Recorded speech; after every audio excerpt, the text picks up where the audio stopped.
Hello, everybody, and welcome back to Riptide, live at Facebook. Okay, we are here still on this beautiful beach all day, broadcasting live from beautiful Fort Lauderdale. And weather that is pretty darn good, huh, guys? Gorgeous today. Beautiful day. So we are here in the Eco Discovery Zone. All our friends who've been in and out all day doing amazing things with kids and the oceans and resiliency and conservation. And a big shout out for the innovative group who helped sponsor the pavilion today. But we have this extraordinary group here that's got all sorts of cool stuff to show us. And actually, I hear that Guy Harvey helped make this beautiful logo. So the International Game Fish Association. So Neil is with us, Neil Horton, the president. And he's brought along the education coordinator, Joanna Olczyk. Am I pronouncing it right? Horrible, but that's okay. We can do that. Oh, well, let's learn. Olczyk. Olczyk?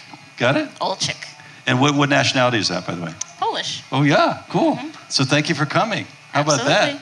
So your organization, we have lots of cool pictures to show all the work, these like amazing stuff you guys are doing. Can you talk through it while we watch the video, like some of the stuff that you've been involved in, which we're thrilled to have you guys here today? Absolutely. So this is actually our summer camp where we actually take the kids out freshwater and saltwater, even snorkeling, grouper. Beautiful nice black grouper. And one of our campers, or several of our campers, actually helped pick up some plastic for a nice little show and tell. We'll show you. Plastic portraits right there. And you make this, they're going to show you some of that, what they do actually. They've got a beautiful exhibit here showing the big pieces. Yes, we do. So these, where actually is this located? I've seen that, right? Yeah, this is at our headquarters in Dania Beach, beautiful. Florida, not far from here, near Fort Lauderdale Airport. And so here's kids fishing at either a summer camp or a fun day that we have at headquarters, where Joe and Lisa take them fishing in the ponds. And how, the actual organization, how old is it? When was it started? We were founded in 1939 at the... 39? At the American Museum of Natural History.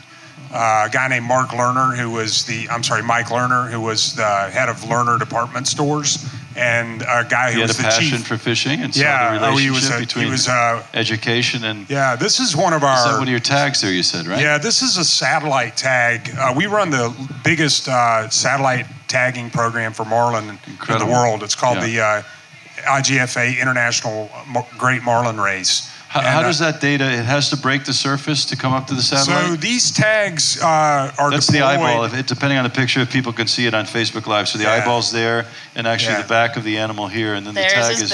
Here's the tag. What is that thing? That's the leader. Yep. That's where they're catching the fish, obviously. So you caught it, bring it to the boat, then you tag it, and then this data comes back. We deploy these tags at tournaments. This is a citizen science initiative. Mm-hmm. So we try to have recreational anglers out there with us placing tags. These are pop-up tags, so the fish will carry them for 120 days or more, and then it's actually programmed to break off and pop up.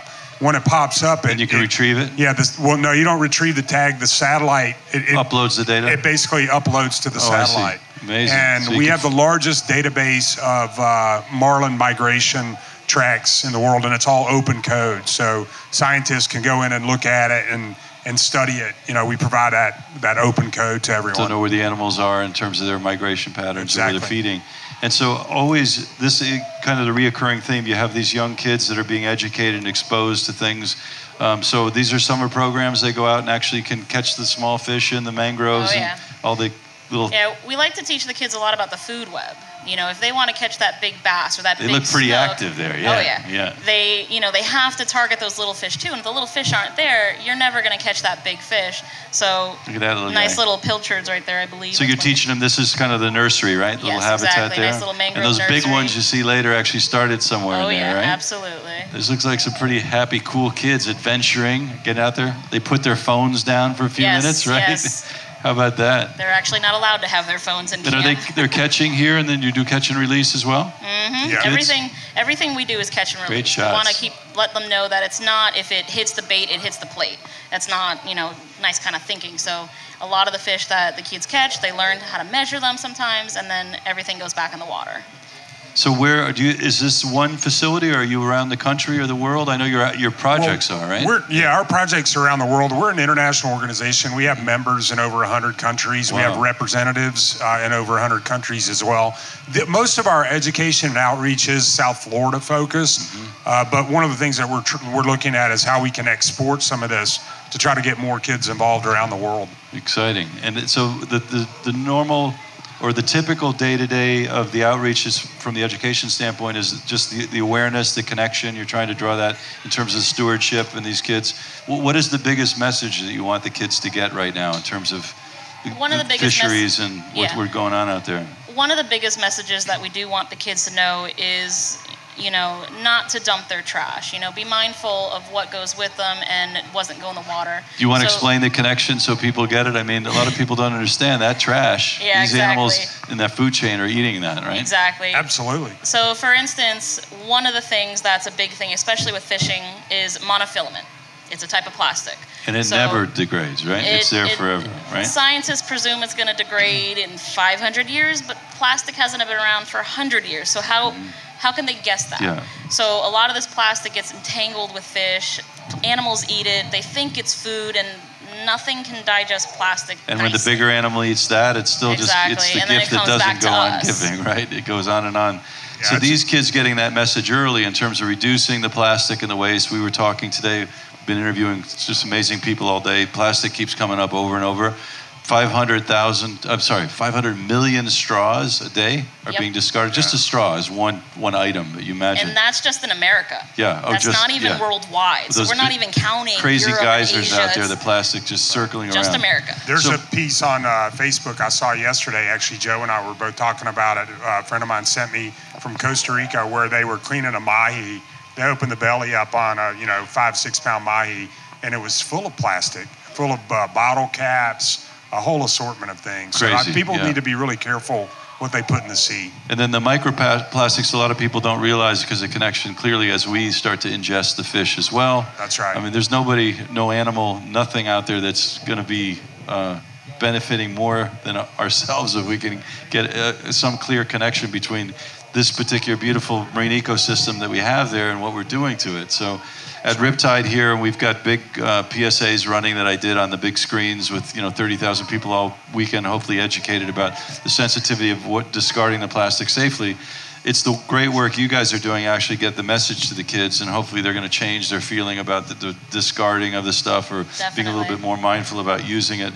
What a happy group of cool kids here, huh? This was the one day we actually let the kids keep their fish. We even taught them how to fillet the fish, make sure that they were the correct length, and then even learned how to cook the fish. So they got the full circle. You talk about the fisheries in terms of an industry and what an important economic driver it is, certainly to South Florida. Exactly. We talk a lot about now. Our good friend Dr. Derek Burkholder from Nova, who is just here on this stage. Yep. That's the cool work he's doing with you guys, right? We've actually taken some of our kids out on his boat and did some shark tagging. How about that? You look pretty happy there, huh? You're out for a great afternoon, right? How cool is that? Yeah, that is. I remember the feeling when you're there with those kids after they've gone through a day like that. That changes them forever, huh? Oh yeah, absolutely. And so you guys are. Where is this taken? This is. Well, we're also international, so we have reps from all over the world, doing the work, sending the pictures, sharing the story, getting the message out there. And it just looks like it doesn't stop. You guys are always active, getting people engaged in that discussion and providing that platform. This is one of our Mercury. Mercury is one of our big sponsors, and this is one of the days that we do at the headquarters, fishing day for them. Mm-hmm.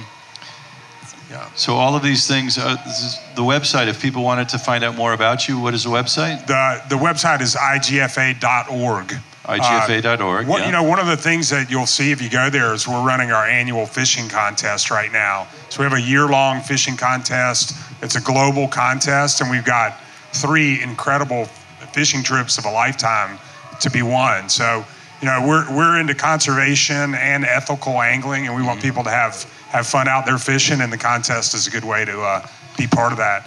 This is cool, Joe. You might want to show this magic piece of this pretty cool art. How about that? That's literally all ocean plastic, or just discarded plastic? So this is one of our new initiatives that we're doing. It's called Plastic Portraits. Every single piece on this canvas was collected. It's all plastic. It was collected from the oceans, basically from Hollywood Beach to Fort Lauderdale Beach. And we've had some of our campers, they place the plastic over a nice little drawn canvas. So this is a nice largemouth bass going after his little grub. And then it's, it's kind of interesting to make something that's so hideous, something so nasty as plastic pollution, turn into something so beautiful. His gills are spoons, plastic spoons. There's a little tab here that says made in Germany. How beautiful. So each one of those little pieces we see on the beach, that's definitely not where we want it, by encouraging people to pick it up and turn it into something that we can obviously share and celebrate. That's what he started as. That's the bass and work. How cool is that? That's what he started.